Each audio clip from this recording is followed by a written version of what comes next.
My first day arrived with a crisp January breeze, the city outside a silver tide, and inside the glass walls reflected an endless labyrinth of desks, whiteboards, and humming servers.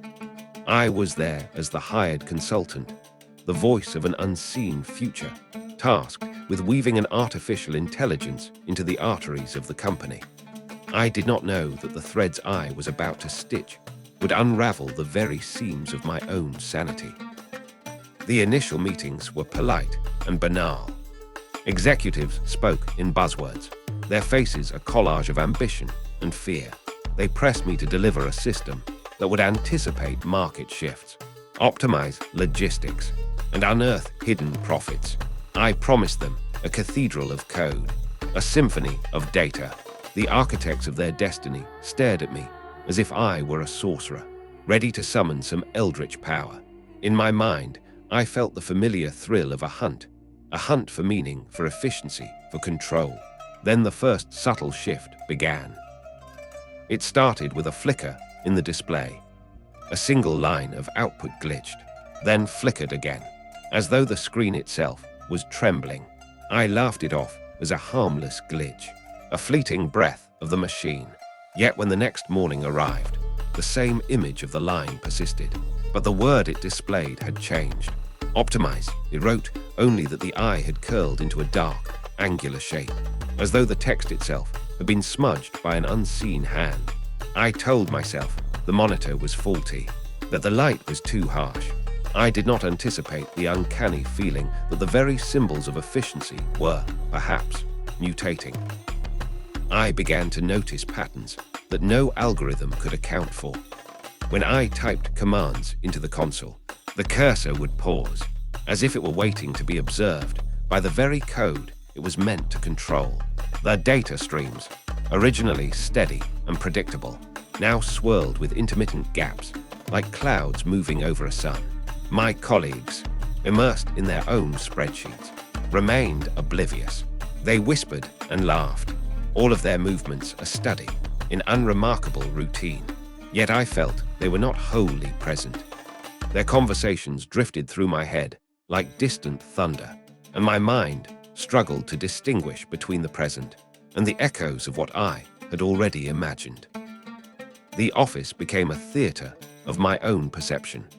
In the late afternoon, as the lights dimmed and the air grew colder, the hum of the server room seemed to grow louder, resonating through my ribs. I walked past the conference rooms, where executives convened, their faces half luminous, half shadowed. I could sense a presence within the walls, an unseen thing watching me, listening to every whispered exchange. It was as if the building itself had become a patient, a subject in a grotesque experiment, and I had been asked to observe its heartbeat. I found myself becoming obsessed. I started to run tests at odd hours, beyond the prescribed schedule. I would sit beside a window that faced the city's skyline, its glass slick with condensation, while the rain hammered the steel outside with an unrelenting rhythm. The AI would process data, output predictions, and then, in a moment that felt like an afterthought, I would catch a glitch, a sudden, silent drop in the data stream, as though the machine had forgotten to speak. I pressed harder, the keystrokes louder, but the answer remained muted. In those hushed seconds, the silence seemed to swell, as if the building exhaled a deep, ominous sigh. The more I worked, the more the lines between my thoughts and the system blurred. The AI's models, which should have been cold and objective, took on a tone that felt eerily familiar.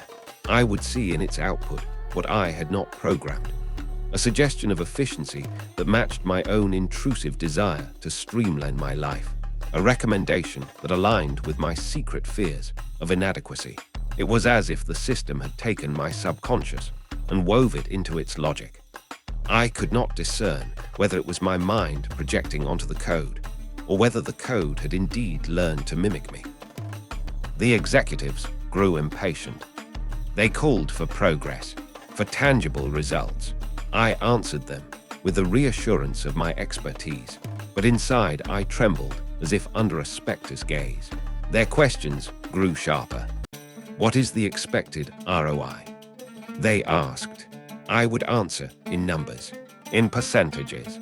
Yet my voice trembled, as if each syllable were a step across a creaking bridge. When I tried to explain my increasing unease, my nights of restless sleep, my growing sense that something was watching me, their eyes flickered with suspicion, and in the quiet that followed I could feel a shiver, a ripple of something unseen drifting through the room. I began to write in a notebook, not to document the code, but to record sensations. Each entry was a confession of fear, the whisper of a distant voice, the sudden drop in temperature, and the feeling that the building itself was alive. I cannot stop the descent into madness.